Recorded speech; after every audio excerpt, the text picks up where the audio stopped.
On July 10, 1553, a 16-year-old girl was proclaimed Queen of England. 9 days later, she was imprisoned in the Tower of London, her crown stripped away, her fate sealed. By February 1554, Lady Jane Grey would be dead, executed for treason at the age of just 17, her crime being thrust onto a throne she never wanted by ambitious men, who saw her as nothing more than a pawn in their deadly game of power. This is the tragic story of England's shortest reigning monarch, a brilliant young woman whose extraordinary education and Protestant faith made her the perfect candidate for manipulation by those who sought to control the English succession. Jane Grey's 9-day reign would become one of history's most dramatic political failures, a testament to the ruthless nature of Tudor politics and the devastating cost of being caught between competing claims to power. Jane Grey was born into a world where bloodline meant everything and religious faith could determine whether you lived or died. Her birth sometime around 1537 placed her squarely within the dangerous orbit of the Tudor dynasty, carrying within her veins the blood that would both elevate and destroy her. Her mother, Frances Brandon, was the daughter of Mary Tudor, Queen of France and sister to King Henry VIII.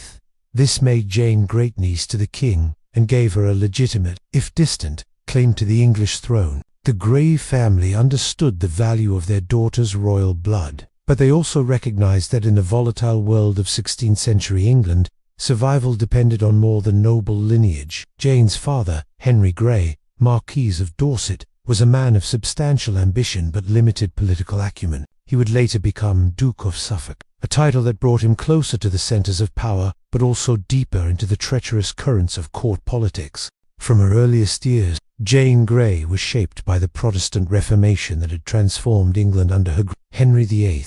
The young girl grew up in a household where the new faith was not merely accepted but zealously embraced. This religious conviction would become central to her identity, providing her with both the intellectual framework through which she viewed the world and, ultimately, the justification for her tragic fate. Jane's education was extraordinary for any child of her era, remarkable even by the standards of the Tudor court, where learned women were increasingly celebrated. Her parents, recognizing both her exceptional intelligence and her potential value as a political asset, provided her with the finest tutors money could secure. She mastered Latin and Greek with an ease that astonished her teachers, delved deep into Hebrew to read the Old Testament in its original language, and became fluent in French and Italian. Her mind was sharp, analytical, and hungry for knowledge in a way that set her apart from most of her contemporaries. More than mere linguistic accomplishment, Jane's education encompassed the full breadth of humanist learning that characterized the Renaissance. She studied theology with the passion of a future reformer,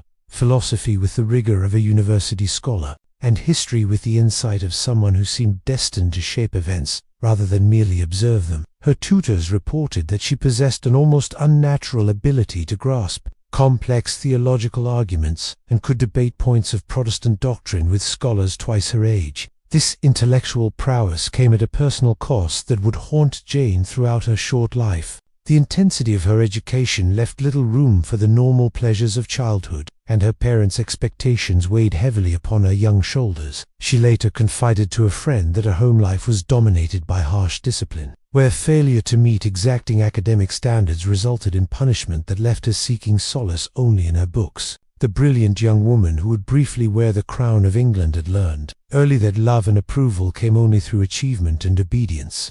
As Jane matured into adolescence, her parents began to recognize the full potential of their investment in her education. Her reputation as a learned Protestant princess spread throughout European intellectual circles, attracting the attention of prominent reformers and scholars who saw in her a possible champion of their cause. Letters praising her wisdom and piety circulated among Protestant networks, creating an image of Jane as a future defender of the Reformed faith that would prove both blessing and curse. The political calculations surrounding Jane Grey intensified dramatically during the final years of Henry VIII's reign and throughout the turbulent period that followed his death in 1547. Her cousin, Edward VI, Henry's long-awaited male heir, had inherited the throne as a child, leaving England in the hands of regents and advisors whose Protestant convictions aligned closely with those of the Grey family. This created opportunities for advancement, but also exposed Jane to the dangerous game of succession politics that would ultimately consume her. The most significant figure in Jane's life during this period was John Dudley, Earl of Warwick and later Duke of Northumberland, a man whose political brilliance was matched only by his ruthless ambition. Dudley had maneuvered himself into position as the most powerful man in England during Edward VI's minority, effectively ruling the kingdom while the young king remained focused on his studies and increasingly fragile health. Recognizing the potential value of an alliance with the Grey family, Dudley began cultivating a relationship that would eventually prove fatal for Jane. In 1553, as it became increasingly apparent that the sickly Edward VI was unlikely to recover from his deteriorating condition, Dudley conceived of a plan that would preserve both his own power and the Protestant settlement that had defined English religious life since Henry VIII's break with Rome. The problem he faced was stark and seemingly insurmountable. According to Henry VIII's will and the Act of Succession, if Edward died without heirs, the crown would pass to his half-sister Mary Tudor, daughter of Catherine of Aragon and a devout Catholic, who had never accepted the religious changes that had transformed England. Mary's accession would not merely reverse the religious policies of Edward's reign, but would likely result in the persecution or execution of prominent Protestant leaders, including Dudley himself. The prospect of returning England to papal authority and potentially restoring the monasteries dissolved by Henry VIII terrified the Protestant establishment that had flourished under Edward. Something had to be done to prevent this catastrophe, and Dudley believed he had found the perfect solution in Lady Jane Grey. The legal justification for Dudley's scheme rested on a precarious interpretation of royal succession that prioritized religious orthodoxy over strict hereditary right. By convincing the dying Edward VI to alter the succession in his will, bypassing both his Mary and Elizabeth in favor of Jane Grey, Dudley hoped to ensure that England would remain Protestant while simultaneously securing his own position as the power behind the throne. The plan required Edward's cooperation, which the young king provided, motivated by his own deep Protestant convictions and fear of his kingdom's return to Catholicism. On May 21, 1553, Jane Grey found herself trapped in a marriage she had not sought to Guildford Dudley, the younger son of the Duke of Northumberland. The wedding was a calculated political move, designed to bind the Grey and Dudley families together in preparation for the succession crisis that everyone knew was coming. Jane reportedly wept throughout the ceremony, understanding perhaps better than anyone else involved that she was not marrying a husband, but rather accepting a role in a dangerous political drama that could easily end in disaster for all concerned. The marriage itself was deeply unhappy from the start, with Jane and Guildford finding little common ground beyond their shared predicament.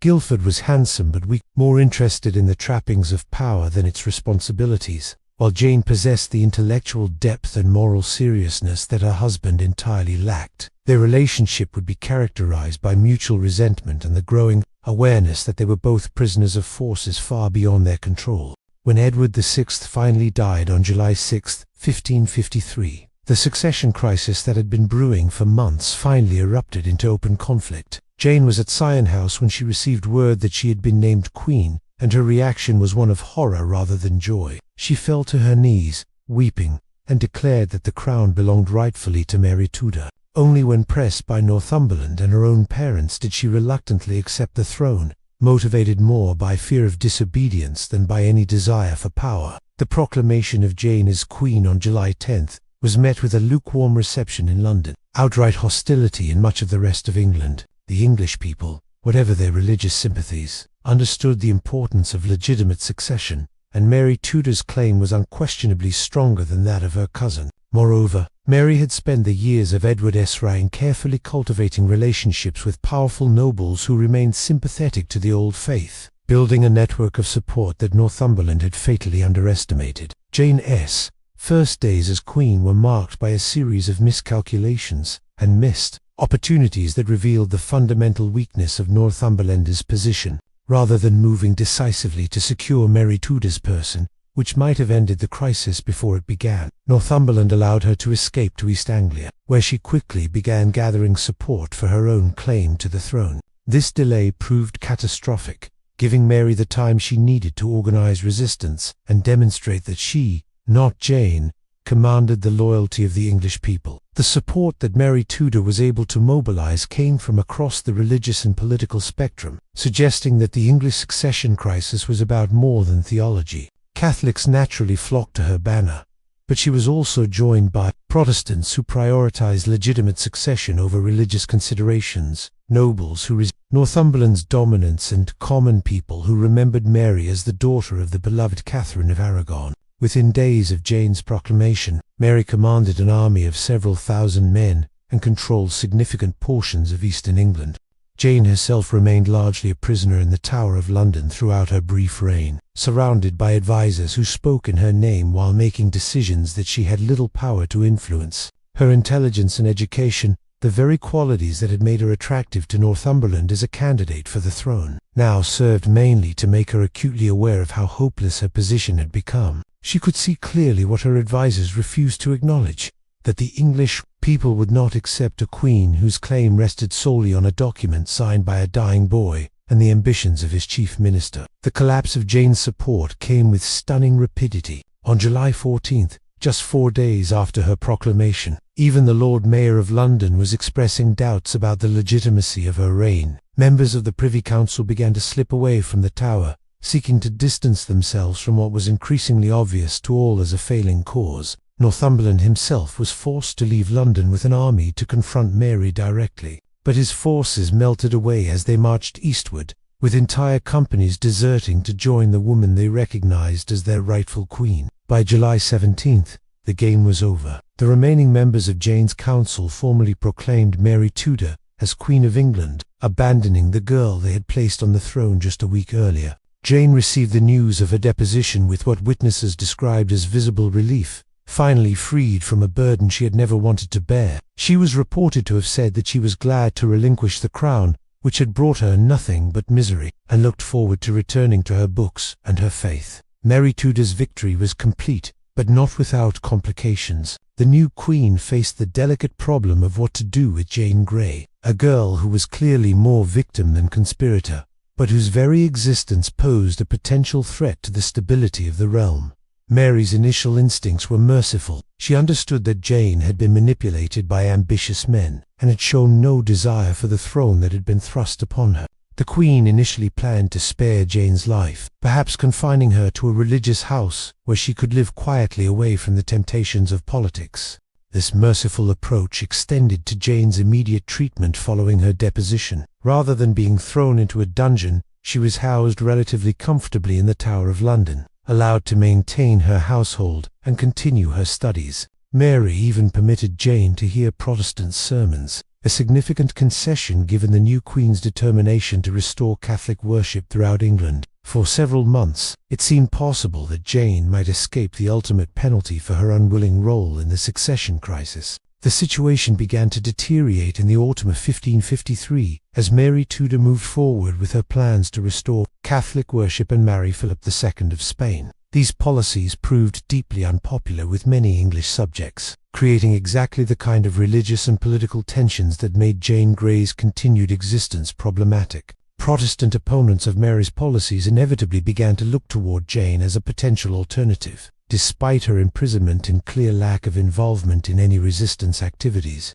the crisis that would ultimately seal Jane's fate erupted in January 1554 with Sir Thomas Wyatt's rebellion, a Protestant uprising centered in Kent that aimed to prevent Mary's marriage to Philip of Spain and possibly place Jane back on the throne. Although Jane herself had no involvement in planning or supporting the rebellion, and indeed reportedly expressed horror when she learned of it, her very existence provided rebels with a focal point for their resistance to Mary's policies. The Queen's advisers made it clear that as long as Jane lived, she would remain a rallying point for Protestant opposition. Wyatt's rebellion, though ultimately unsuccessful, came frighteningly close to succeeding. The rebel forces marched on London and actually reached the city's outskirts, before being defeated by troops loyal to Mary.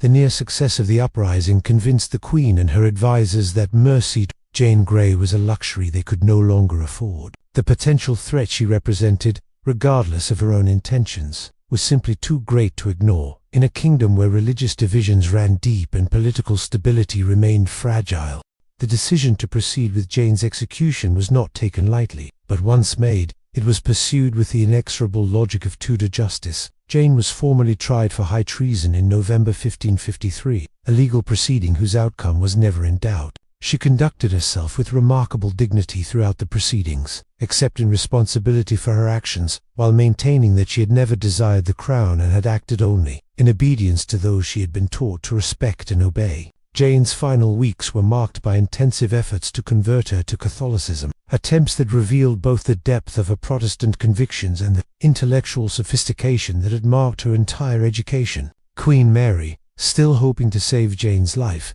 sent her most learned Catholic theologians to debate with the young woman, believing that if Jane could be convinced to recant her Protestant beliefs, public opinion might support a reprieve. These theological discussions became legendary, with Jane reportedly holding her own against some of the most accomplished religious scholars in England. The debates that took place between Jane and her Catholic visitors were not merely academic exercises, but desperate attempts to find a path that might save her life. Jane approached these discussions with the same intellectual rigor that had characterized her entire education, engaging seriously with Catholic arguments while never wavering in her fundamental Protestant convictions. She reportedly told one visitor that she could not accept Catholic doctrine because it contradicted what she understood to be the clear teaching of Scripture, and she would rather die than betray what she believed to be the truth. As the date of execution approached, Jane's remarkable composure and intellectual clarity impressed even her enemies. She wrote letters to her family that revealed both her deep faith and her clear understanding of the political realities